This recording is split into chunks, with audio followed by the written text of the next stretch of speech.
2025-26 অর্থ বছরের প্রস্তাবিত বাজেট আরও রাজস্ব সম্পৃক্ত হওয়া উচিত ছিল বলে অভিমত ব্যক্ত করেছেন বিএনপির স্থায়ী কমিটির সদস্য আমির খসরু মাহমুদ চৌধুরী। আজ রাজধানীর একটি হোটেলে এক সংবাদ সম্মেলনে তিনি এই প্রতিক্রিয়া ব্যক্ত করেন। এদিকে প্রস্তাবিত বাজেটকে স্বাগত জানিয়ে সাধারণ মানুষ বলছেন, বাজেটের আকার যাই হোক না কেন তাদের বিশ্বাস আগামী বাজেট বাস্তবায়ন হবে দুর্নীতিমুক্ত ভাবে। রিপোর্ট আরিফিন মাসুদের। 2025-26 অর্থ বছরকে সামনে রেখে অন্তর্বর্তীকালীন সরকারের প্রস্তাবিত প্রথম বাজেট। সঙ্গত কারণেই এবারের বাজেটকে ঘিরে মানুষের আগ্রহটাও বেশি। দৃষ্টি আসছে কী ধরনের পরিবর্তন আর পূরণ হবে কতটাই বা আশা। সোমবার বিকেলে রাজধানীর একটি হোটেলে 2025-26 অর্থ বছরের বাজেট সম্পর্কে ব্যক্তিগত প্রতিক্রিয়া জানান বিএনপির স্থায়ী কমিটির সদস্য আমির খসরু মাহমুদ চৌধুরী। ব্রিফকালে 2025-26 অর্থ বছরের বাজেট রাজস্ব আয়ের সঙ্গে বাজেটের আকারের সম্পৃক্ততা রেখে বাজেট হলে আরও ভালো হতো বলে জানান আমির খসরু মাহমুদ চৌধুরী। আমাদের রাজস্ব আয়ের সাথে আপনার বাজেটের সাইজের একটা সম্পৃক্ততা থাকা উচিত ছিল। আমি মনে করি সেটা হয়নি।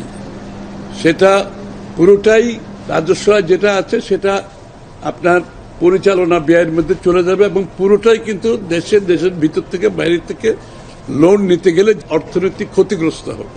তিনি বলেন, বাজেটের আকার বড় হলে সরকারকে ঋণ নিতে হয়। এতে বেসরকারি খাতে কমে যায় ঋণের সুযোগ, ফলে ভাটা পড়ে অভ্যন্তরীণ বিনিয়োগে। সরকারকে অনেক বেশি টাকা আভ্যন্তরীণ যেটা ঋণ নিলে যেটা হয়, এটা ব্যাংক থেকে অতিরিক্ত ঋণ নিতে গেলে ব্যাংকের ইন্টারেস্ট বেড়ে যায় এবং ব্যাংকের থেকে যখন সরকার বেশি লোন নিয়ে নেয় তখন কিন্তু ব্যক্তি খাতে আর লোনটা কমে যায়, তাদের লোনটা তারা পায় না।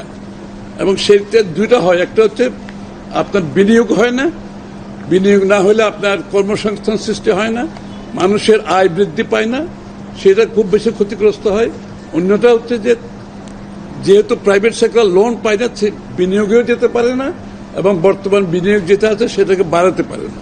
বাজেট এলে কোন পণ্যের দাম বাড়ছে আর কমছেই বাকি, এসব বিষয়ে থাকে সাধারণ মানুষের আগ্রহ।